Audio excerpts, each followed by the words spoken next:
If you happen to be in a situation where the group is a really tough crowd, then starting with a compelling story might be an easy way to reduce your nervousness and really capture the attention of the audience pretty dramatically. Hey, this is Doug Standard with Fearless Presentations, the fastest, easiest way to eliminate public speaking fear. And a really, really good way to start your presentation is with a quick personal example or personal story.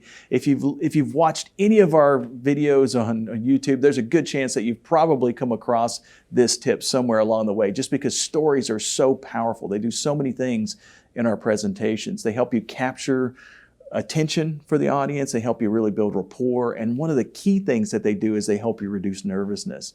And so if you can get into a story really quickly, it can really take away a lot of the challenges that a lot of people have when they're delivering their presentations. I'll give you a good example of this. A couple months ago, I was delivering a presentation for a Japanese auto company, and it was really cool. I mean, I had a great time there, and the people were really warm and friendly until I actually got into the training room.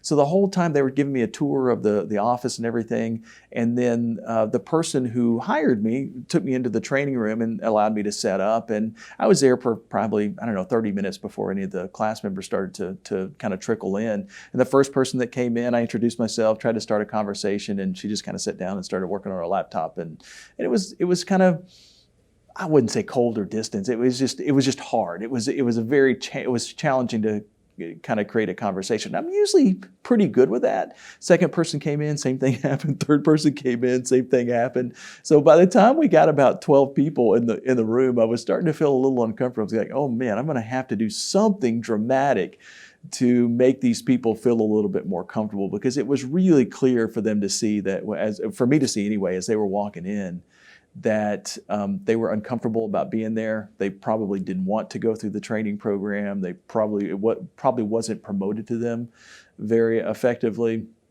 And so I knew I had to kind of change it. So most often when I start a public speaking class like this, I'll start with a quick little example of how a time in my life that I was nervous, because I think it makes me a little bit more relatable to the group.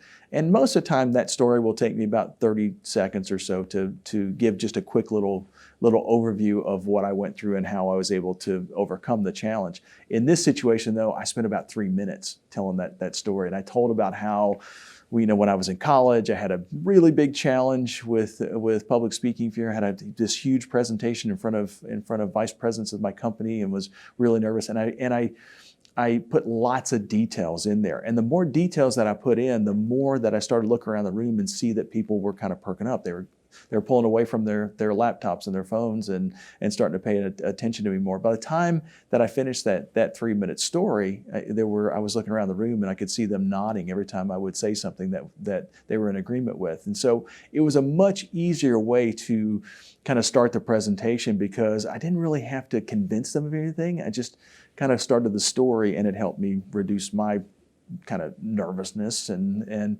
help me kind of really capture the attention of the audience pretty dramatically. So some examples of some things that you could do to start a presentation if you want to start with a story is, let's say you're given a project report. You've got a group of folks that are working on the project. Well, all you really have to do is think about one specific thing that has happened since the last time you met that was important on this project, and kind of give a quick little 30-second or 45-second story about the update. If you're given a financial report, and let's say the profit is up this quarter, well, all you really have to do is kind of go back to the quarterly information and say, out of all the stuff that happened this last quarter, what is one thing that helped us increase that profit? And then give a quick little introductory story about that. And it helps you kind of get started on the right footing. Or if you're doing a problem-solving meeting of some type, just give a quick example of something that has happened in the past that lets us know that we actually have this problem. Just by starting with one of those quick little stories or examples from your own personal experience can be a fantastic way to set the stage right for your presentation. Hey, so if you haven't yet done so yet, make sure and subscribe to the channel and leave me a comment below. Let me know how the information has been helpful for you. And if you have some ideas on ways that we can actually improve our videos, or ideas of topics that you want me to cover, make sure and leave that in the comments. I answer every single one of them. See you on the next Fearless Presentations video.